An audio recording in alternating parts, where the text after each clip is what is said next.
নবীজি সাল্লাল্লাহু আলাইহি ওয়াসাল্লামের উপরে যখন ওহী নাজিল হয়ে গেল, নবী আমার হযরত আলী রাদিয়াল্লাহু আনহুর উরুতে মাথা রেখে ঘুমিয়ে গেলেন। হযরত আলী রাদিয়াল্লাহু আনহু তখনও আসরের নামাজটা পড়তে পারে নাই। আসরের নামাজের সময় যায়, আসরের নামাজের সময় চলে যায়, সূর্য ডুবু ডুবু অবস্থা। নবীকে জাগ্রতও করতে পারেন না, নবীকেও ডাকতেও পারেন না, নড়াচড়াও করতে পারেন না। নবীকে তো ডাকা যাবে না, নবীকে তো কষ্ট দেওয়া যাবে না। এদিক সূর্য ডুবে যায়, কিন্তু আসরের নামাজ এখনো আলী পড়তে পারে নাই। এমন সময় নবী করিম সাল্লাল্লাহু আলাইহি ওয়াসাল্লাম নবী আমার যখন জাগ্রত হয়ে গেলেন, জাগ্রত হওয়ার পরে বললেন, আলী তুমি কি নামাজ পড়েছো?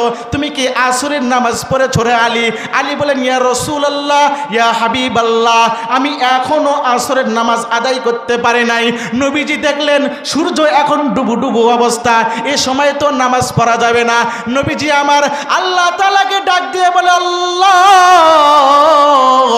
আপনার আমার আলী আপনার হুকুম মেনেছে, আমার অনুগত্য করেছে, আমার অনুকরণ করেছে। আল্লাহ, আলী এখনো নামাজ পড়তে পারে না, গো মাওলা, সূর্যটা তুমি উদিত করে দাও, আলী যেন নামাজ পড়তে পারে। ও আল্লাহর বান্দা, মুসলমান ইমানদার আল্লাহর গোলাম, মায়ের নবীজি সাল্লাল্লাহু আলাইহি ওয়াসাল্লাম দোয়া করতে দেরি, ডুবিত সূর্য উদিত হয়ে আলো পাহাড়ে পড়তে দেরি করে না। ও নবিয়ু মে রহমত লাকব পানে ওয়ালা, মুরাদে গরিবু কে বরলানে ওয়ালা। রহমতের লকব আল্লাহ পাক রব্বুল আলামিন আমার নবীকে দান করেছেন। সুবহানাল্লাহ। যে নবী করিম সাল্লাল্লাহু আলাইহি ওয়াসাল্লাম গোটা জাতির জন্য আদর্শ, আইডল।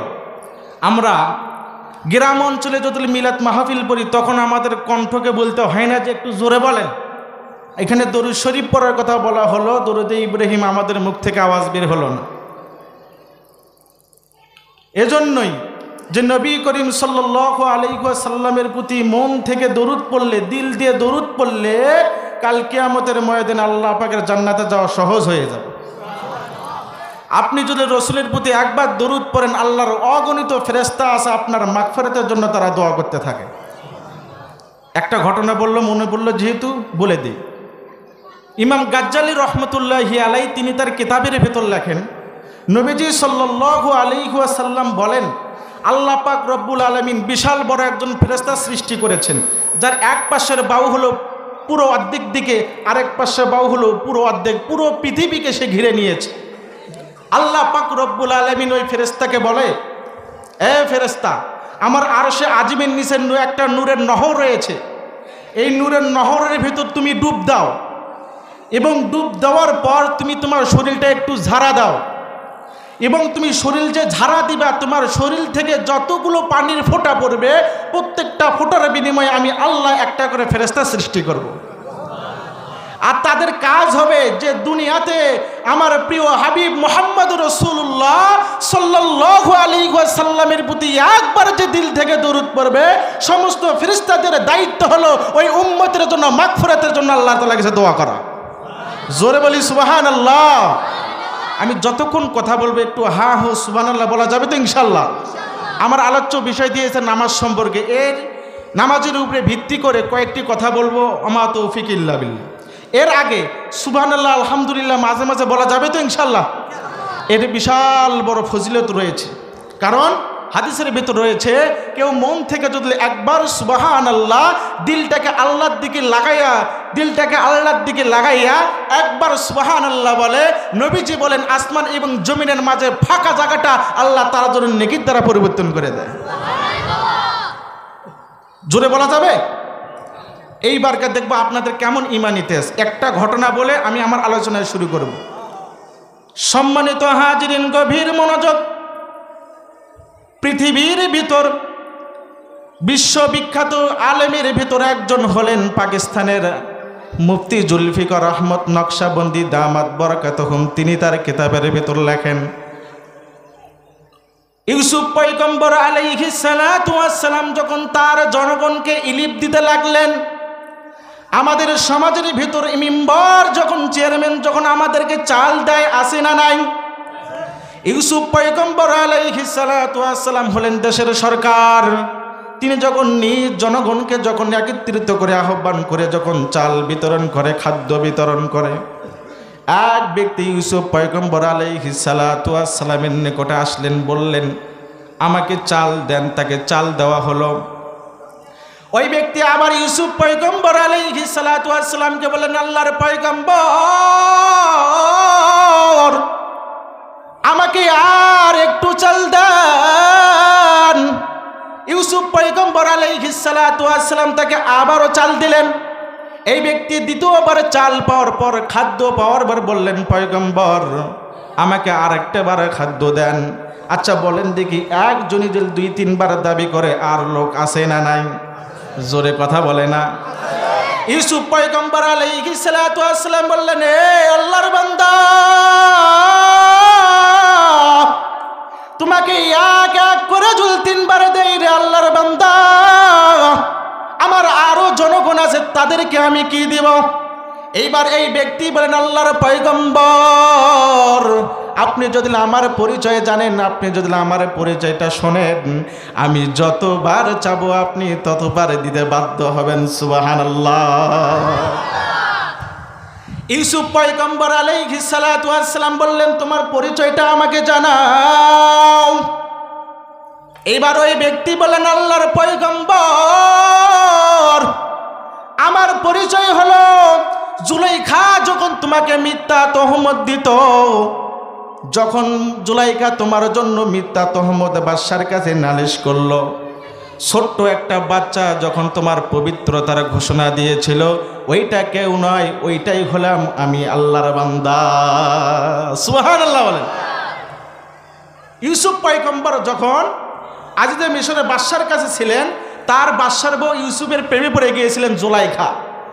কাছে ডাকলেন, পয়গম্বরের কোনো দোষ ছিল না, শেষে মিথ্যা তহমত লাগালেন। স্বামীর কাছে গিয়ে বললেন, আপনার এই গোলাম তো আমাকে নষ্ট করতে চায়, ধর্ষণ করতে চায়। নাউজুবিল্লাহ বলেন।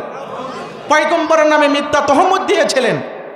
তাই সাক্ষ্য হিসেবে ছোট একটি বাচ্চা, কোরআনের ঘটনা, ছোট্ট একটি মাসুম বাচ্চা তার পবিত্রতার ঘোষণা দিয়েছিলেন। সুবহানাল্লাহ।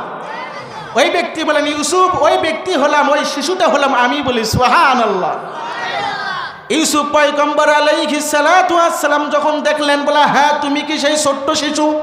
বলে হ্যাঁ আমি হলাম সেই ছোট্ট শিশু। এবার ইউসুফ পয়গম্বর আলাইহিস সালাতু ওয়াস সালাম তার খাদেমকে বলেন, এই বান্দাকে 1 কেজি নয় 2 কেজি নয়, তার তৃপ্তি সহকারে তাকে খাদ্য দান করো। সুবহানাল্লাহ। যেই খুশি হয়ে খাদ্য দান করলেন, এবার আল্লাহ ডাক দিয়ে বলেন, ইউসুফ শুধু দুনিয়াতে তোমাকে পবিত্রতার ঘোষণা দেওয়ার কারণে তুমি তাকে এত পরিমাণ দান করলা রে ইউসুফ, যে বান্দায় আমার জমিনে ফজরে নামাজে দাঁড়াইয়া সুবহানাল্লাহ বলে, জোহরে বান্দা সুবহানাল্লাহ বলে, আসরে বলে, মাগরিব বলে, ইশায় বলে, হাটে চলাফেরা করতে বান্দা সদা সর্বদা সুবহানাল্লাহ আলহামদুলিল্লাহ বলে। ইউসুফ শুধু একবার পবিত্রতা ঘোষণা দেওয়ার কারণে তুমি তোমার খাজনা থেকে মন খুশি মতো দিতেই থাকলা। আর যে বান্দা সকালে আমাকে ডাকে, সন্ধ্যায় ডাকে, দুপুরে ডাকে রে ইউসুফ, যে বান্দা 5 ওয়াক্ত নামাজে আমাকে পবিত্রতার ঘোষণা দেয়, তাহলে চিন্তা করে দেখো ওই বান্দাকে আমি আল্লাহ কি পরিমাণ নেকি দান করব। জোরে বলি সুবহানাল্লাহ। সুবহানাল্লাহর কথা শুনলেন তো? কেন বললাম যেন বয়ানের মাঝখানে সুবহানাল্লাহ যেন ওয়াজ করতে না লাগে, বলা যাবে ইনশাআল্লাহ। সম্মানিত মুআজ্জাজ মুহতারাম, আমার বয়ান দেওয়া হয়েছে নামাজ সম্পর্কে।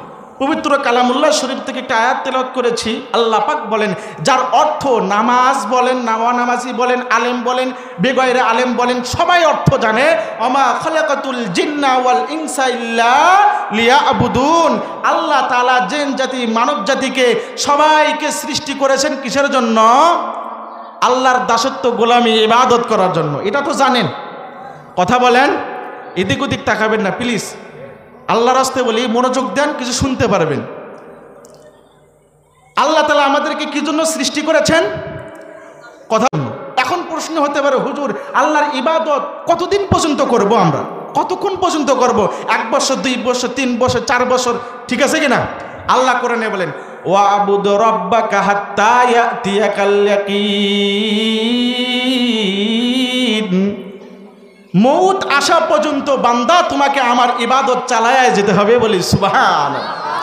জন্মের পর থেকে বালেগ হওয়া পর্যন্ত এবং বালেগ হওয়ার শুরু থেকে মৃত্যু পর্যন্ত তোমাকে আল্লাহর দাসত্ব ইবাদত হুকুম আদায় করতে হবে। এই যে এখন আমরা ইবাদত বুঝলাম, এই ইবাদতের ভিতরে সবচাইতে দামি, মর্যাদা, গুরুত্বপূর্ণ, আল্লাহ তাআলার কাছে বড় ইবাদত হলো as-সালাত। বলি সুবহানাল্লাহ, মানে নামাজ। সবচাইতে বড় ইবাদত হচ্ছে কি বলেন? সবচাইতে বড় ইবাদতের নাম কি বলেন? নামাজ। নামাজ ছোট না বড়? ছোট না বড়? এই নামাজের সম্পর্কে রাসূলুল্লাহ 1450 বছর আগে বলে গিয়েছে, আউয়ালু মা ইউহাসাবু বিহিল আবদু ইয়াউমাল কিয়ামাতিস সালাহ। উম্মত সাবধান, কিয়ামতের ময়দানে আল্লাহ পাক রব্বুল আলামিন সর্বপ্রথম তোমার আমার কাছ থেকে নামাজের হিসাব নিবে। নামাজের হিসাব নিবে কেন? নামাজ তোমরা আল্লাহ তাআলার কাছে নৈকট্য, আল্লাহ তাআলার কাছে প্রিয় হওয়া, আল্লাহর ওয়ালি হওয়া, আল্লাহর নৈকট্য অর্জন করার মাধ্যম হলো নামাজ। কারণ অসজুদ ওয়াক্তারিব, যে যত বেশি সিজদা দিবে সে আল্লাহ তাআলার নৈকট্য তত অর্জন করবে। আল্লাহ পাক রব্বুল আলামিন বলেন, বান্দা তুমি যদি ইবাদতের মাধ্যমে আমাকে রাজি করতে পারো, ইবাদতের মাধ্যমে তুমি আমাকে খুশি করতে পারো, এই নামাজই আল্লাহ পাকের জান্নাতে নিয়ে যাবে। বলি সুবহানাল্লাহ। তাহলে এই নামাজ যারা পড়ি বা পড়ি না, যারা পড়ি তো আলহামদুলিল্লাহ, যারা পড়ে না তারা কি ভালো কাজ করে বলেন? কথা বলেন। এদের নামাজ পড়তে হবে কিনা? হবে কিনা বলেন? এই জন্য অবশ্যই আমাদেরকে নামাজ পড়তে হবে। নামাজ না পড়লে কিয়ামতের ময়দানে আমরা ধরা খেয়ে যাব। রাসূলুল্লাহ সাল্লাল্লাহু আলাইহি ওয়াসাল্লাম বলেন, নামাজ সর্বশ্রেষ্ঠ ইবাদত। এই নামাজ আল্লাহ রসুল সাল্লাল্লাহু আলাইহি ওয়াসাল্লামকে আল্লাহ তাআলা মক্কা থেকে বাইতুল মুকাদ্দাস থেকে প্রথম আসমান থেকে দ্বিতীয় আসমান থেকে তৃতীয় আসমান, চতুর্থ আসমান, পঞ্চম আসমান, ষষ্ঠ আসমান, সপ্তম আসমান, তারপরে সিদরাতুল মুনতাহা, জান্নাত, জাহান্নাম, আরশ, কুরসি সব কিছু পার করে স্বয়ং আল্লাহ তাআলার সামনে বসাইয়া আল্লাহ তাআলার দিদারে দিয়া আল্লাহ পাক বলে, বন্ধু আপনার এবং আপনার উম্মতের জন্য আমি 50 ওয়াক্ত নামাজ দিয়ে দিলাম। বলি সুবহানাল্লাহ। আপনারা অবগত আছেন 50 ওয়াক্ত থেকে 5 ওয়াক্ত। আল্লাহ রসুল আসলেন, হঠাৎ করে আল্লাহ রসুল আরশের খুঁটি ধরে কাঁদেন আর বলেন, আল্লাহ মালিক, আগেরকার জামানার উম্মতেরা হায়াত ছিল হাজার হাজার বছর, তারা বেশি বেশি ইবাদত করে তারা নেকি অর্জন করেছে, তারা জান্নাতে গিয়েছে। আল্লাহ আমার উম্মতেরা হায়াত হলো অল্প, 50 থেকে 5 ওয়াক্ত নামাজ আসলো, আমার উম্মত মনে হয় নেকি অর্জন করতে পারবে না, আমার উম্মত কি জান্নাতে যেতে পারবে না। আল্লাহ পাক রব্বুল আলামিন বলেন, পয়গম্বর আমি আল্লাহ পাক রব্বুল আলামিন যা একবার বলি তা ফিরে নেই না। শুনে রাখো ও পয়গম্বর, আপনার উম্মত যদি দুনিয়ার ভেতর ইহতিমামের সহিত গুরুত্ব দিয়ে মনোযোগ দিয়ে 5 ওয়াক্ত নামাজ আদায় করে, আমি আল্লাহ তাদেরকে 50 ওয়াক্ত নামাজের সব দিয়ে দেব। আর জোরে বলি সুবহানাল্লাহ। খারাপ লাগতেছে আপনাদের? চলবে কতক্ষণ? মাহফিল আছে যতক্ষণ, ঠিক কিনা বলেন? তাহলে নামাজ আল্লাহ রসুলের মেরাজের মাধ্যমে আল্লাহ তাআলা তার নবীকে নামাজ দিয়েছেন, সেই নামাজ আমার। আসসালাতু মিরাজুল মুমিনিন, অর্থাৎ জমিনে কোনো আল্লাহর বান্দা যে 5 ওয়াক্ত নামাজ পড়ে, এই মুসল্লি শুধু নামাজ পড়ে না, প্রত্যেক দিন 5 বেলা আল্লাহর সঙ্গে দিদার করে। বলি সুবহানাল্লাহ। কিতাবের ভেতরে এসেছে আল্লাহ রসুল 17টি জায়গা ভ্রমণ করে আল্লাহ তাআলার দিদার করেছেন, আল্লাহ তাআলার সামনাসামনি বসেছেন। দুনিয়াতে কোনো আল্লাহর বান্দা যদি 5 ওয়াক্ত নামাজ পড়ে, কেমন জানি সে 17টি জায়গা ভ্রমণ করে 7 আসমান পাড়ি দিয়ে জান্নাত, জাহান্নাম, সিদরাতুল মুনতাহা পাড়ি দিয়ে আল্লাহর কুদরতি পায়ে সিজদা দিয়ে আল্লাহর সঙ্গে মেরাজ করে। বলি সুবহানাল্লাহ। কি খারাপ লাগতেছে? শুনেছিলেন আগে কখনো? হ্যাঁ, নামাজ সর্বশ্রেষ্ঠ ইবাদত। মায়ের নবীজি দুনিয়া থেকে বিদায় নিচ্ছেন, শেষ নিঃশ্বাস ত্যাগ করবেন, এমন সময় নবীজির জবান থেকে বের হয়েছে আসসালাত আসসালাত। উম্মত, নামাজ যেন তোমাদের কাজা না হয়, নামাজ যেন তোমাদের কাজা না হয়, এই নামাজ তোমাদের সম্বল। আমি আপনাদেরকে বলছি, নামাজের কয়েকটি ঘটনা হাদিস আপনাদের খেদমতে বলে শেষ করব। এর আগে আপনাদেরকে বুঝাই, যার 5 ওয়াক্ত নামাজ ঠিক আছে, যে 5 ওয়াক্ত নামাজ গুরুত্ব দিয়ে মসজিদে গিয়ে আদায় করবে, জামাতে গিয়ে আদায় করবে, মউতের সময় তার ইমানি মউত নসিব হয়ে যাবে। সুবহানাল্লাহ। তার সাথে আজরাইল পর্যন্ত পাবে না, আজরাইলকে হটাইয়া দিবে। খবরদার আজরাইল, আমাকে সহজে আসতে পারবে না, যেভাবে সেভাবে আমার জান কবজ করতে পারবে না। সুবহানাল্লাহ বলেন। শুনতে রাজি আছেন তো ইনশাআল্লাহ? আল্লাহ কবুল করে বলেন আমিন। আমি আমার সময় অতি অল্প, এই জন্য গুরুত্বপূর্ণ আলোচনায় ঢুকে যাই। আল্লাহ পাক রব্বুল আলামিন নামাজ আমাদেরকে দিয়েছেন শ্রেষ্ঠ ইবাদত। এই নামাজ আমাদের যদি কাজা হয়ে যায়, না পড়ি, কিয়ামতের ময়দানে আল্লাহ পাক রব্বুল আলামিন আমাদেরকে সাকার নামে জাহান্নামে নিক্ষেপ করে দিবেন। নাউজুবিল্লাহ বলেন, জোরে বলি নাউজুবিল্লাহ। কোরআনের ভিতর আছে মা সালাকাকুম ফি সাকার। কিয়ামতের ময়দানে আজকে যেরকম আমরা সাক্ষাৎ করি কিনা, এক গ্রামের ব্যক্তি অন্য গ্রামের ব্যক্তির সাক্ষাৎ হয় কিনা? কথা বলেন। এদিক ওদিক তাকাচ্ছেন কেন? একটু মনোযোগ দেন। কিয়ামতের ময়দানে আল্লাহ পাক রব্বুল আলামিন জান্নাতি এবং জাহান্নামীদেরকে একত্রিত হওয়ার সুযোগ দেবে। সামনাসামনি তারা হবে। জাহান্নামীরা জাহান্নামে থাকবে, জান্নাতীরা জান্নাতে থাকবে। জান্নাতের ব্যক্তিরা জাহান্নামীদেরকে বলবে, কে রে, একসঙ্গে দুনিয়াতে চলতাম, একসঙ্গে হাট বাজারে যাইতাম, একসঙ্গেই খেলাধুলা করতাম, একসঙ্গেই কাজবাজ করতাম, একসঙ্গেই উঠবসা করতাম, কি ব্যাপার আজকে তোমাদেরকে কোন জিনিস তোমাদেরকে জাহান্নামে নিয়ে এসেছে? মা সালাকাকুম ফি সাকার, কোন জিনিসে তোমাদেরকে জাহান্নামে নিয়ে এসেছে? তারা বলে ক্বালু লাম নাকু মিনাল মুসাল্লিন। ও জান্নাতবাসীরা, আমরা দুনিয়া মুসল্লি ছিলাম না, আমরা নামাজে ছিলাম না। নামাজ না পড়ার কারণে আল্লাহ পাক রব্বুল আলামিন আমাদেরকে সাকার নামে জাহান্নাম দিয়েছে। নাউজুবিল্লাহ। তাহলে আমরা যারা আছি জাহান্নামে যেতে চাই, কেউ যায়? হাত তুলেন দেখি যে আমি জাহান্নামে যেতে চাই। আরে জাহান্নামে যাবো না, হাত নামান। হুশিয়ে জোশ হারালে চলবে না, জুশিয়ে হুশ হারালে চলবে না। বক্তা কি বলে একটু মনোযোগ সহকারে শুনতে হবে। কথা বুঝতেছেন? কথা বুঝতেছেন কি বলে? এই জন্য সাকর নামে জাহান্নাম কাদের বলেন? কাদের? যারা বেনামাজি, যারা নামাজ না পড়ে মারা যাবে, আল্লাহ দাসত্ব করবে না, এদের জন্য সাকর নামে জাহান্নাম। জাহান্নামের শাস্তি ভয়াবহ, দিকে যাওয়ার আমার সময় নাই।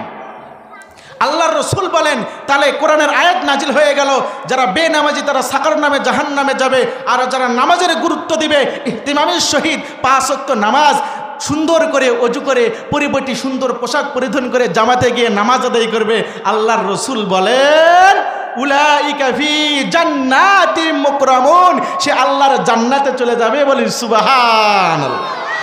জান্নাতে যেতে চাই তো ইনশাআল্লাহ? দুহাত তুলে আল্লাহকে দেখায়, লিল্লাহে তাকবীর, লিল্লাহে তাকবীর। জান্নাতে যেতে চাই, নামাজ পড়া যাবে? আল্লাহ কবুল করে বলেন আমিন। সম্মানিত হাজিরিন, ও আল্লাহর বান্দা গভীর মনোযোগ দেন। নবী করিম সাল্লাল্লাহু আলাইহি ওয়াসাল্লাম খয়বরের পাশে একটা সাহাবা নামক একটা স্থান রয়েছে, সেখানে অবস্থান করলেন। নবীজি সাল্লাল্লাহু আলাইহি ওয়াসাল্লামের উপরে যখন ওহী নাজিল হয়ে গেল, নবী আমার হযরত আলী রাদিয়াল্লাহু আনহুর উরুতে মাথা রেখে ঘুমিয়ে গেলেন। হযরত আলী রাদিয়াল্লাহু আনহু তখনও আসরের নামাজটা পড়তে পারে নাই। আসরের নামাজের সময় যায়, আসরের নামাজের সময় চলে যায়, সূর্য ডুবু ডুবু অবস্থা। নবীকে জাগ্রতও করতে পারেন না, নবীকেও ডাকতেও পারেন না, নড়াচড়াও করতে পারেন না। নবীকে তো ডাকা যাবে না, নবীকে তো কষ্ট দেওয়া যাবে না।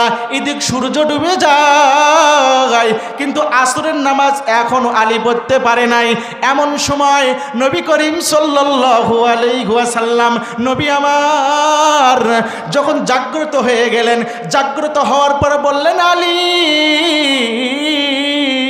তুমি কি নামাজ পড়েছো? তুমি কি আসরের নামাজ পড়েছো রে আলী? আলী বলেন, ইয়া রাসূলুল্লাহ, ইয়া হাবিবাল্লাহ, আমি এখনো আসরের নামাজ আদায় করতে পারি নাই। নবীজি দেখলেন সূর্য এখন ডুবু ডুবু অবস্থা, এ সময় তো নামাজ পড়া যাবে না। নবীজি আমার আল্লাহ তাআলাকে ডাক দিয়ে বলে, আল্লাহ, আপনার আমার আলী আপনার হুকুম মেনেছে, আমার অনুগত্য করেছে, আমার অনুকরণ করেছে। আল্লাহ, আলী এখনো নামাজ পড়তে পারে না, গো মাওলা, সূর্যটা তুমি উদিত করে দাও, আলী যেন নামাজ পড়তে পারে।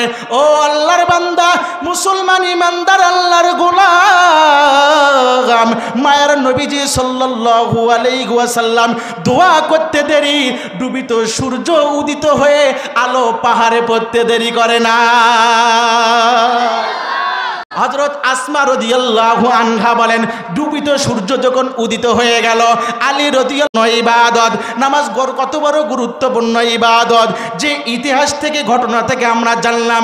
কারণ কত আমরা বেনামাজি আছি, কাজে লিপ্ত আছি, এমনকি এমনও 5 ওয়াক্ত নামাজি আছে, কাজে ধরেছে, এমন সময় আজান দিয়েছে, সে বলে কাজটা একটু শেষ করে যায়, শেষ করতে করতে নামাজের ওয়াক্ত হয়ে যায়। আসরের নামাজ মাগরিবের সাথে পড়ে, মাগরিবের নামাজ এশার সাথে পড়ে, আছে না নাই? কথা বলেন না কেন? নামাজের কত গুরুত্ব, আল্লাহ রসুল কি পারতেন না আলী রে, এই আসরের নামাজটা তুমি মাগরিবের সহিত আদায় করে নিবা?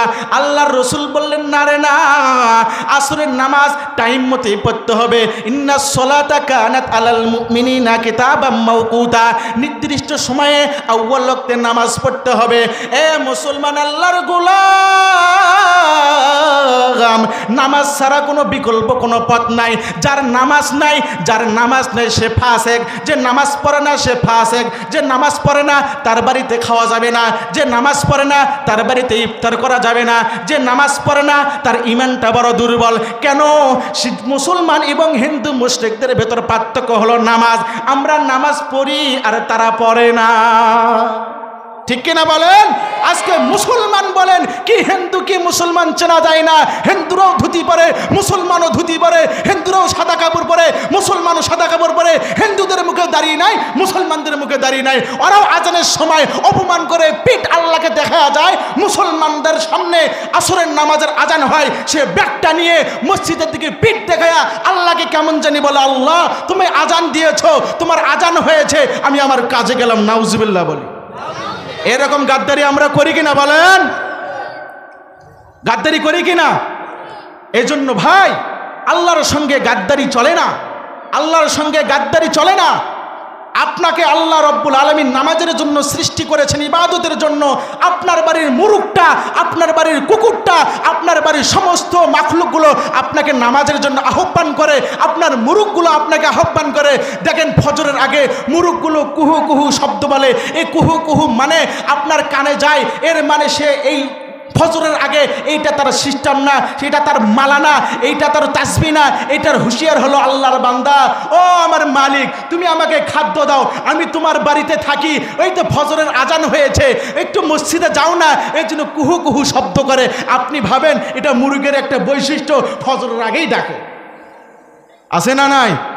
হাদিসের কিতাব খুলে দেখেন, হাদিসের কিতাব খুলে দেখেন যে এটা আপনার বৈশিষ্ট্য নয়, এটা মুরুগের বৈশিষ্ট্য নয়। কারণ মুরুগের বৈশিষ্ট্য হলো ফজরের আগে মালিককে হুঁশিয়ারি করে ডাকে, বলে মালিক আমার, আপনি আমাকে 5 বার দিনে 3 বার খাদ্য দেন, এই জন্যে আমি আপনাকে ডাকি, আপনি উঠে ফজরের নামাজটা পড়েন। সুবহানাল্লাহ বলে না? কিভাবে?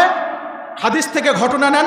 মায়ের নবীজি সাল্লাল্লাহু আলাইহি ওয়াসাল্লাম গ্রামে একজন সাহাবী নবীজির কাছে আসলেন, নবীজিকে বললেন, নবী আমার একটা উট আছে, এই উটের উপর দিয়ে আমি ব্যবসা করি, বাণিজ্য করি, সারা দিন আমি উটের উপরে থাকি, এই উটকে আমি খাদ্য দেই, ওই উটকে আমি পানি দেই, যখন সন্ধ্যাবেলায় হয় একে আমি বাঁধিয়া দেই, এরপর যখন আমি ঘুমিয়ে যাই গভীর রাত এই উট এমন বিকট আওয়াজ করে, এমন ভয়ানক আওয়াজ করে, যে আওয়াজের কারণে আমার ঘুম নষ্ট হয়, আরাম নষ্ট হয়।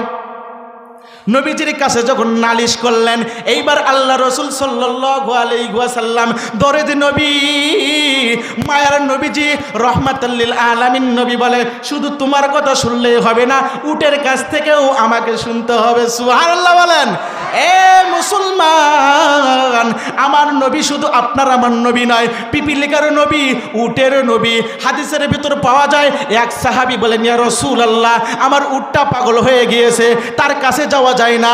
নবীজি বললেন চলো দেখি তার কাছে যাই। নবীজি যখন বাগানে প্রবেশ করলেন, বাগানের মালিক বলেন, নবী আমার, আপনি বাগানে প্রবেশ করবেন না। বলে কেন কেন? বলে আমার পাগল উটটা আপনাকে কষ্ট দিতে পারে। দেখেন মুসলমান, কত মায়ের নবী পাইছি, কত দয়ার নবী পাইছি। আমার নবী যখন বাগানে প্রবেশ করলেন, অমনি সময় উটটা দৌড়ে এসে আমার নবীর কদম মোবারকে পড়ে যায়। নবীজি বললেন, কিরে উট, তোর মালিককে কষ্ট দেশ কেন? উট চোখের পানি ছেড়ে দে বলে, ইয়া রাসূলুল্লাহ, আমি বৃদ্ধ হয়ে গিয়েছি, আমাকে আর আগের মতন খাদ্য দেয় না, আমাকে কষ্ট দেয় গো নবী, আমি সহ্য করতে পারি না। নবীজি বললেন, একে আর কেউ কষ্ট দিবে না। তখন নবীজিকে বললেন, ইয়া রাসূলুল্লাহ, এই উটটা আপনাকে হাদিয়া দিয়ে দিলাম। আমার রাসূল উটটাকে আজাদ করে দিলেন। বলি সুবহান। আমি বলেছিলাম এইবার উটের মালিক নবীজির কাছে নালিশ করে, ইয়া রাসূলুল্লাহ, আমার উটটা রাতে বিকট আওয়াজ করে, ভয়ানক আওয়াজ করে, আমার ভয় লাগে। মনে আছে? উটকে নবীজি বললেন, কে রে উট, তুমি তোমার মালিককে কষ্ট দাও কেন? রাতে ভয়ানক আওয়াজ করো কেন? তোমার মালিক তোমাকে আহার দেয়, তোমার মালিক তোমাকে খাদ্য দেয়, তোমার মালিক তোমাকে যত্ন করে, তোমার মালিক তোমাকে সুন্দর পরিপাটি করে, তাহলে তুমি তোমার মালিককে কেন কষ্ট দাও? এইবার উট আল্লাহকে বলেন, আল্লাহ, আপনার হাবিব তো আমার জবান থেকে কথা শুনতে চায়, আমার জবানটা খুলে দেন। আল্লাহ পাক উটের জবান খুলে দিলেন। এবার উট বলে, ইয়া রাসূলুল্লাহ, ইয়া হাবিবাল্লাহ, আমার মালিক আমাকে খাদ্য দেয়, ঠিক আছে, আমার পরিপাটি করে, ঠিক আছে, আমার যত্ন নেয়, ঠিক আছে, কিন্তু সারা দিন যখন আমরা ব্যবসা বাণিজ্য লিপ্ত থাকি, সন্ধ্যাবেলায় আমার মালিক একটু ক্লান্ত হয়ে যায়। ব্যবসা করার পরে ক্লান্ত হয়ে কিনা বলেন? ক্লান্ত হয়ে যায়, আমাকে বেঁধে রাখে এবং সে নিয়ত করে একটু আরাম করি, খানাকে এসে আরাম করি। তার নিয়ত থাকে ঘুম থেকে উঠে নামাজ পড়বো। আমরা মাঝে মাঝে করি কিনা? মাঝে মাঝে করি কিনা? উট বলে, ইয়া রাসূলুল্লাহ, ইয়া হাবিবাল্লাহ, আমার মালিক এই নিয়তে ঘুমিয়ে যায়, একটু সারাদিন পরিশ্রম করলাম, একটু ঘুমিয়ে যায়, রাত গভীর হলে উঠে নামাজ পড়ব। ওগো নবী আমার, রাত যখন গভীর হয়ে যায়, যখন ঈশান নামাজের ওয়াক্ত পার হওয়ার সময় হয়ে যায়, আমি ভাবলাম আমার মালিক তো ঘুমিয়ে আছে, এখনো ঈশান নামাজ আদায় করতে পারে নাই। ও নবী, আমি উট আর থাকতে পারি না। কেমন করে থাকি? আমি তো মালিকের গোলাম, মালিক আমাকে খাদ্য দেয়, মালিক আমাকে আহার দেয়। আল্লাহ পাক যদি বলেন, করে উট, তোর মালিক তোকে আহার দিত, তোর মালিক তোর যত্ন করত, তোর মালিক যে ঈশার নামাজের নিয়ত করে ঘুমিয়ে গিয়েছে কিন্তু উঠতে পারে নাই, তুই কি তোর মালিককে একটু জাগাইতে পারতি না? তুই তোর মালিককে একটু হুঁশিয়ার করতে পারতি না? আমি আল্লাহ তাআলার কাছে কি জবাব দেব? ইয়া রাসূলুল্লাহ, ইয়া হাবিবাল্লাহ, এই জন্য আমি উট রাতের অন্ধকারে গভীর আওয়াজ করি। এই আওয়াজের মানে তার কষ্ট দেওয়া নয়, এই আওয়াজ দেওয়ার অর্থ হলো যেন তার ঘুম ভেঙে যায়, তার যেন স্মরণ হয়, হায় হায় আমি তো ঈশার নামাজ না পড়ে ঘুমিয়ে গিয়েছি, অতি দ্রুত ওযু করে যেন নামাজে দাঁড়ায়া যায়। আর জোরে বলি সুবহানাল্লাহ। তাহলে দেখেন, আপনার বাড়ির উট আপনার জন্য দোয়া করে, নামাজের জন্য আল্লাহ তাআলার কাছে আপনার জন্য প্রার্থনা করে, তাহলে আপনি আমি কিভাবে ভাবি আপনার বাড়ির মুরুগগুলাও কুহু কুহু শব্দ করে? এর অর্থ নয় কেমন জানি বলে, মালিক আমার,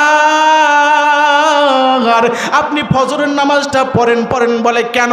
মায়ের নবীজি হাদিসের ভিতরে বলেন, কোনো মুসলমান যদি বাড়ি থেকে ওযু করে বের হয়ে ফজরের নামাজ আদায় করে জামাতে ফজরের নামাজ পর সোজাসুজি সে আল্লাহর জিম্মায় চলে যায়। বলি সুবহানাল্লাহ, জোরে বলি সুবহানাল্লাহ। কেমন জিম্মায় চলে যায়? সে ফজরের নামাজ জামাতের সহিত আদায় করেছে। জামাত আপনাদের এই ওক্তে মসজিদে যদি কেউ ফজরের নামাজ জামাতে আদায় করে, সে আল্লাহর জিম্মায় চলে যায়। আল্লাহ জিম্মায় চলে যাওয়া মানে আল্লাহ তার জন্য যথেষ্ট হয়ে যায়। সে যদি ফজরের নামাজ পর মারা যায়, আল্লাহ পাক বলেন কবরে তার জন্য আমার জন্য আমানত হয়ে গেল। সুবহানাল্লাহ। তৃতীয় নম্বর হলো দুনিয়াতে যে ওই ব্যক্তিটা মারা যাবে, তার যদি সন্তান থাকে, তার যদি কোনো সন্তান থাকে, ছেলে থাকে, মেয়ে থাকে, বিবাহের উপযুক্ত, আমি আল্লাহ সেই দায়িত্ব নিয়ে নেই। তাহলে নামাজ পড়া যাবে কি যাবে না? কথা জোরে বলে না। নামাজ কাজা করা যাবে। এই ওক্ত মসজিদে 5 ওয়াক্ত নামাজ হলে মানুষ পাওয়া যাবে তো? জামাত হবে তো? সকলেই বলি ইনশাআল্লাহ। সকলেই বলি ইনশাআল্লাহ। আল্লাহ তাআলা কবুল করে বলেন আমিন। এখন আমরা আসব নামাজের আংশিক কিছু ফজিলতের কথা শুনি। যেহেতু সময় অতি অল্প, আমরা বড় আলেমরা চলে আসবে। আমরা যে নামাজ পড়ি, এই নামাজে আমি কি পাই? এই নামাজে কতটুকু নেকি আমি আল্লাহ আমাকে দান করে? এতটুকু যদি আপনার বুঝ থাকে, আপনি চিন্তা করেন আল্লাহ আমাকে এত কিছু দান করে, ওই ব্যক্তিটা আল্লাহর ইবাদত নামাজ ছাড়বে না। বলে সুবহানাল্লাহ। মুসলমান ইমানদার আল্লাহর গোলাম গভীর মনোযোগ। যখন কোনো নামাজি বান্দা আল্লাহু আকবার বলে নামাজের নিয়ত করে, কিতাবের ভিতর আছে দুনিয়া এবং দুনিয়ার মাঝে যা আছে তার চাইতে উত্তম। ও মুসলমান ইমানদার আল্লাহর গোলাম,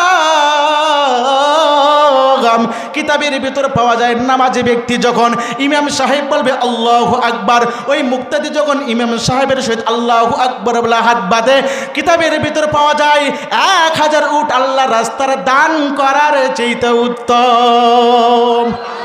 ও মুসলমান ইমানদার আল্লাহর গোলাম, গভীর মনোযোগ, গভীর মনোযোগ। নামাজি ব্যক্তি যখন এবার তাকবীর দিয়ে যখন দাঁড়ায় গেলেন, এবার যখন কেরাত পাঠ করে, কেরাত পাঠ করি কি করি না? কেরাত পাঠ করি কি করি না? মুখস্থ করে নেন। কিতাবের ভেতর আছে নামাজি ব্যক্তি যখন আল্লাহু আকবার বলে যখন নিয়ত বাঁধে, যখন কেরাত পাঠ করে, 1 টাকার হরফের বিনিময় আল্লাহ তাআলা 100টা নেকি দান করে, 100টা গুনাহ মাফ করে, 100টা মর্তবা আল্লাহ দুবুলন্দ করে দেয়। সুবহানাল্লাহ। এ মুসলমান ইমানদার আল্লাহর গোলাম, গভীর মনোযোগ দেন। ওই নামাজি ব্যক্তি যদি বসে থেকে নামাজ আদায় করে, প্রত্যেকটা হরফের বিনিময় 50টা নেকি, প্রত্যেকটা হরফের বিনিময় 50টা গুনাহ মাফ, প্রত্যেকটা হরফের বিনিময় 50টা গুনাহ আল্লাহ তাআলা মাফ করে দিয়ে দেয়, বুলন্দ করে দিয়ে দেয়। ও মুসলমান, তাহলে দাঁড়ায় থেকে বললে 100 সব, বসে থেকে বললে 50টা হরফের সব। এবার আপনি যখন রুকুতে যাবেন, কিতাবের ভিতর পাওয়া যায় আল্লাহর বান্দা নামাজি ব্যক্তি যখন আল্লাহু আকবার বলে রুকুতে যায়, তার শরীর পরিমাণ স্বর্ণ দান করার চাইতেও নেকি আল্লাহ আমলনামায় দেয়। ও মুসলমান, আপনি যখন রুকুতে গিয়ে বলি সুবহানা রাব্বিয়াল আযীম, কিতাবের ভিতর পাওয়া যায় আল্লাহ পাক রব্বুল আলামিন 104খানা কিতাব দিয়েছেন। এর ভিতর বড় হলো 4খানা। যে রুকুতে গিয়ে সুবহানা রাব্বিয়াল আযীম বলবে, কেমন জানি সে তার আমলনামায় 104 সব আল্লাহ তার আমলনামায় দিয়ে দেয়। ও মুসলমান, সুবহানা রাব্বিয়াল আযীম বলে যখন আপনি সামি আল্লাহু লিমান হামিদা বলে দাঁড়ায়া যায়, কিতাব বলে আল্লাহ পাকের খাস রহমতে ওই বান্দার নজরে পড়ে যায়। ও মুসলমান, আল্লাহু আকবার বলে এবার যখন আপনি সিজদায় চলে গেলেন, এইবার আল্লাহ পাক রব্বুল আলামিন সিজদায় যখন আপনি গেলেন, আল্লাহ পাক কত পুরস্কার দান করে দেয়। আল্লাহ পাক রব্বুল আলামিন জমিনে যত মাখলুকাত সৃষ্টি করেছেন, যত ইনসান সৃষ্টি করেছেন, জিন ইনসান সৃষ্টি করেছেন, জমিনে যত জিন ইনসান আছে, আপনি সিজদায় গেলে এই পরিমাণ সব আল্লাহ আমলনামায় দিয়ে দেয়। ও মুসলমান ইমানদার আল্লাহর গোলাম, এইবার সিজদা ব্যক্তি যখন সিজদায় গিয়ে বলে সুবহানা রাব্বিয়াল আলা, কিতাবের ভিতর পাওয়া যায় আল্লাহ পাক রব্বুল আলামিন তার আমলনামায় একটা গোলাম আজাদ করিবার সব দিয়ে দেয়। আংশিক ফজিলত আরো বেশামাল, আরো বেমালুম, আরো অনেক ফজিলত রয়েছে, যেটা আপনি বলো মানে শুনেও বুঝতে পারবে না। ওয়াজিন কিরাম যারা বক্তা তারা বলেও শেষ করতে পারবে না। নামাজ পড়লে কত নেকি আল্লাহ পাক ভালো জানে। যার ইবাদত যার নামাজ যত গুরুত্ব ইহতিমামের সহিত হয়, তার নেকি তত বেশি হয়। বলে সুবহান। একটা একটা তাসবিহ থেকে যেহেতু কথা চলে আসছে, একটু না বললে না হয়, একটু এখানে স্থগিত থাক। আমরা কোথায় আসি? নামাজি ব্যক্তি যখন সিজদায় গিয়ে সুবহানা রাব্বিয়াল আলা বলে, তাকে গোলাম আজাদ করিবার সব দেওয়া হয়। একটা ঘটনা মনে পড়লো, বলতাম। আল্লাহ কি পরিমাণ সব আমাদের নামাজে দেয়, একটু চিন্তা করেন।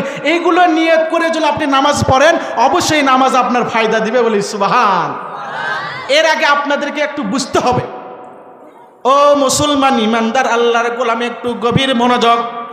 আল্লাহ পাক রব্বুল আলামিন জিবরাইল আলাইহিস সালাতু ওয়াস সালামকে সৃষ্টি করেছেন। আল্লাহ তাআলা জিবরাইল আলাইহিস সালাতু ওয়াস সালামকে 600টা নূরের পাখা দান করেছেন। কয়টা? জোরে বলেন কয়টা? 600টা নূরের পাখা দান করেছেন। জিবরাইল আলাইহিস সালাতু ওয়াস সালাম বলেন, ওই আসমান থেকে জমিনে আসতে আমার 600 নূরের পাখা ব্যবহার করতে হয় না, একটা পাখায় যথেষ্ট হয়ে যায়। হঠাৎ করে একদিন সিদরাতুল মুনতাহা জান্নাতের নিকটে আমি বসা, এমন সময় আল্লাহ পাক রব্বুল আলামিন ডাক দিয়ে কয়, জিবরাইল তুমি কোথায়? ইয়া আল্লাহ আমি তো সিদরাতুল মুনতাহায়। বলে জমিনে যেতে হবে। বলে কেন কেন কেন? ওই যে ইউসুফ পয়গম্বরের 10 ভাই, ইউসুফকে উলঙ্গ করে কুয়ার ভেতর নিক্ষেপ করবে, এক ভাই দড়িটা কেটে দিয়েছে। এ জিবরাইল, ওই ভাই দড়ি কেটে দিয়েছে, ইউসুফ যেন কুয়ার ভেতর পড়ে কষ্ট না যায়। তাড়াতাড়ি যাও, জান্নাতে যাও, জান্নাত থেকে একটা জান্নাতে পোশাক নিয়ে আমার ইউসুফকে ধরে ফেলে দাও। জিবরাইল আলাইহিস সালাতু ওয়াস সালাম বলে, আল্লাহ আমি তো সিদরাতুল মুনতাহায় জান্নাতে যাব, জান্নাতে পোশাক নেব, ইতিমধ্যেই তো দড়ি কেটে দেওয়া হয়েছে, এখন কি হয়ে যাবে? আল্লাহ পাক রব্বুল আলামিনের হুকুম, জিবরাইল আলাইহিস সালাতু ওয়াস সালাম জান্নাতে গিয়েছেন, জান্নাতি পোশাক নিয়েছেন, ইতিমধ্যে ইউসুফ পয়গম্বরকে হঠাৎ করে ধরে ফেলেছেন। সুবহানাল্লাহ। তাহলে জান্নাতে গিয়েছেন, জান্নাতি পোশাক নিয়েছেন, এদিক দড়ি কেটে দিয়েছে, 1 সেকেন্ডের ভেতর ইউসুফ পয়গম্বরকে ধরে ফেলছেন। সুবহানাল্লাহ। 1 সেকেন্ডে। বলে আমি 600 নূরের পাখা ব্যবহার করেছি। কেন? আপনি যদি কিতাব পড়েন, কিতাবের ভেতর পাওয়া যায় আল্লাহ তাআলা একজন ফেরেশতা সৃষ্টি করেছেন, যার নাম হলো হিসকিয়িন। এই ফেরেশতাকে আল্লাহ তাআলা সৃষ্টি করার পর জিবরাইলকে দিয়েছেন 600 নূরের পাখা, এই ফেরেশতাকে আল্লাহ তাআলা দিয়েছেন 18,000 নূরের পাখা। বলি সুবহানাল্লাহ। তাহলে এই ফেরেশতার চেয়ে ওই ফেরেশতার শক্তি কেমন হবে? কথা বলেন একটু। 18,000 পাখা যখন তাকে দিলেন, তখন তার মনের ভিতর আসলো আল্লাহ তাআলা আরশে আজিম সৃষ্টি করেছেন, দেখে আমি একটু চেষ্টা করি আল্লাহ তাআলার আরশে আজিমটা দেখতে পারি কিনা। সুবহানাল্লাহ বলেন। যখন খেয়াল করলেন, আল্লাহ পাক রব্বুল আলামিন কয়, বেয়াকুল তুই আমার আরশে আজিমটা দেখতে চাস? আল্লাহ পাক রব্বুল আলামিন বলেন, ফেরেশতা তোকে আমি 18,000 পাখা দান করছি, এর সঙ্গে আরো 18,000 দান করলাম। কয় হাজার হলো? জোরে বলেন কয় হাজার? 36,000 পাখা নিয়ে এই ফেরেশতা যখন আল্লাহ তাআলার আরশে আজম দেখার জন্য ভ্রমণ করলেন, একদিন নয়, 2 দিন নয়, 3 দিন নয়, 1 মাস নয়, 2 মাস নয়, 3 মাস নয়, 1 বছর নয়, 2 বছর নয়, টানা 20টা বছর ভ্রমণ করেছে। আল্লাহ তাআলার আরশে আজমের একটা খুঁটির গোড়া থেকে আগায় যেতে পারে না। আর জোরে বলি সুবহানাল্লাহ। আল্লাহ পাক বলে, কিরে ফেরেশতা দেখছো নাকি? কয় না আল্লাহ দেখতে পারি নাই। কয় যাও, আরো 30,000 বছর সময় দিলাম। এবার ফেরেশতা আবার 30,000 বছর ভ্রমণ করলেন।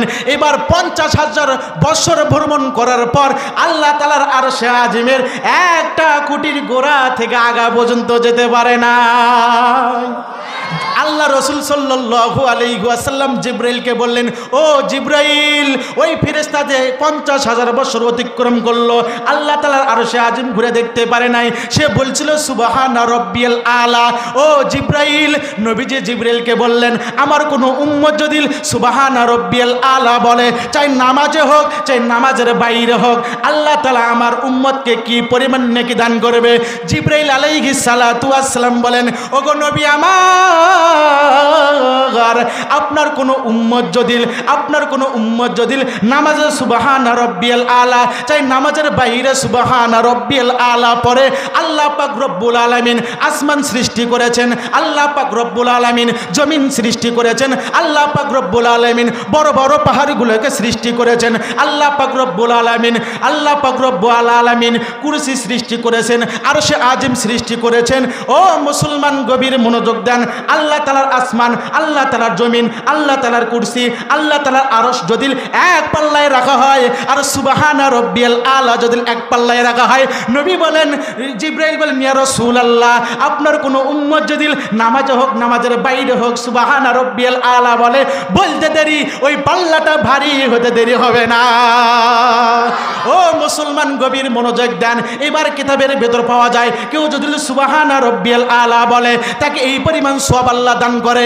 এবার সুবহানা রব্বিয়াল আলার পর আমরা আত্তাহিয়াতু পড়ি কিনা? কিতাবের ভিতর পাওয়া যায় কোন মুসলমান যখন নামাজে ব্যক্তি যখন নামাজের ভিতর আত্তাহিয়াতু লিল্লাহি ওয়াস সালাওয়াতু পড়ে, আল্লাহ পাক রব্বুল আলামিনের চারজন নবী আছে, ধৈর্যশীল নবী, আইয়ুব নবী, ইয়াকুব নবী, ইয়াহইয়া আলাইহিস সালাতু ওয়াস সালাম, এই রকম চারজন নবীর ধৈর্যের সব আল্লাহ তাআলা তার আমলনামায় দেয়।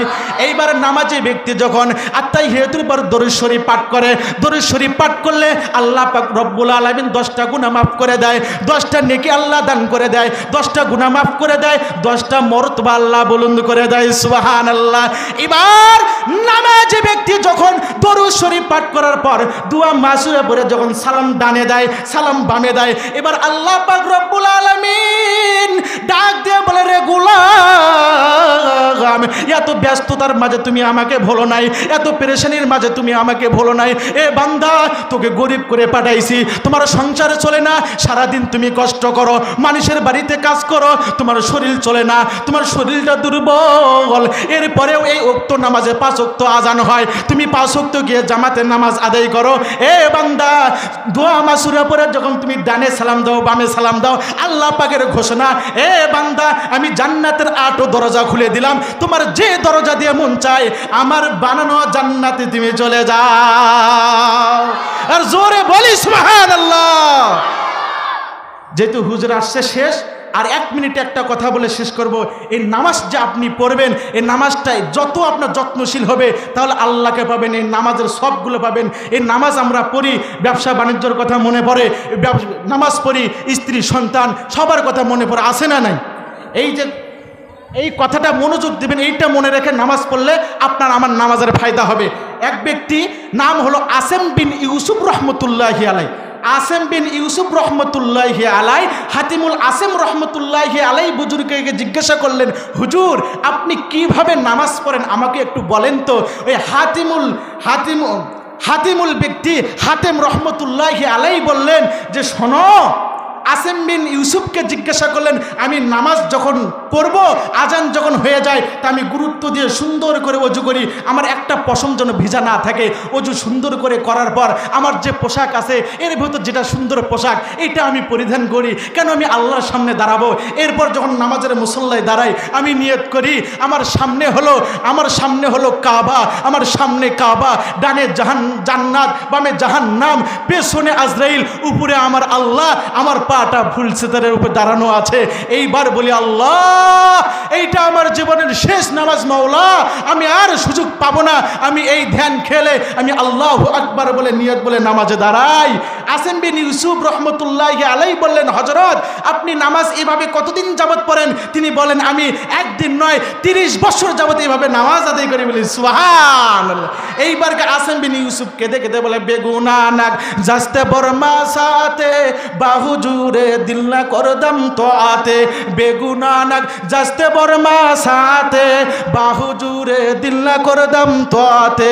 হায় হায়, আমার জীবনটা আমি শেষ করলাম, আমি হুজুরে কলবে নামাজ পড়তে পারলাম না, এইভাবে মনোযোগ দিয়ে তো নামাজ পড়তে পারলাম না। আমি আপনাদেরকে বলতে চাই, যারা 5 ওয়াক্ত নামাজ পড়বো, যখনই নামাজ পড়বো মনে মনে ভাববো সামনে আমার কাবা, ডানে জান্নাত, বামে জাহান্নাম, আমার পাটা ফুলসিরাতের উপরে, আমার পেছনে আজরাইল, আমার আল্লাহ আমাকে দেখছে, এটাই আমার জীবনের শেষ নামাজ। এইভাবে যদি আপনি আল্লাহু আকবার বলেন নামাজ পড়েন, এর আগে যে নামাজ পড়েছেন আর এইভাবে আপনি নামাজ পড়বেন, হাজার চাইতে আপনার এই নামাজটা আপনার দিল সাক্ষ্য দিয়ে মনে হয় আমার আল্লাহ কবুল করেছে। যাই হোক, আমার আলোচনা এখানে শেষ। আপনারা আমার জন্য দোয়া করবেন তো ইনশাআল্লাহ। এরপর হযরতের গুরুত্বপূর্ণ নসিহত শুনবেন। আল্লাহ পাক রব্বুল আলামিন আমাদেরকে আমল করার তৌফিক দান করে, বলেন আমিন। এর আগে একটা অনুরোধ, এর আগে আমরা ওয়াদা দিয়েছি, থাকবো কতক্ষণ? কথা বলে না, থাকবো কতক্ষণ? সবাই হাত তুলি, সবাই হাত তুলি। মাহফিল চলবে যতক্ষণ, থাকবো ততক্ষণ। আমলের নিয়তে বসে থাকবো ইনশাআল্লাহ। আল্লাহ পাক রব্বুল আলামিন আমল করার তৌফিক দান করে বলেন আমিন। সুবহানাকাল্লাহুম্মা ওয়া বিহামদিকা।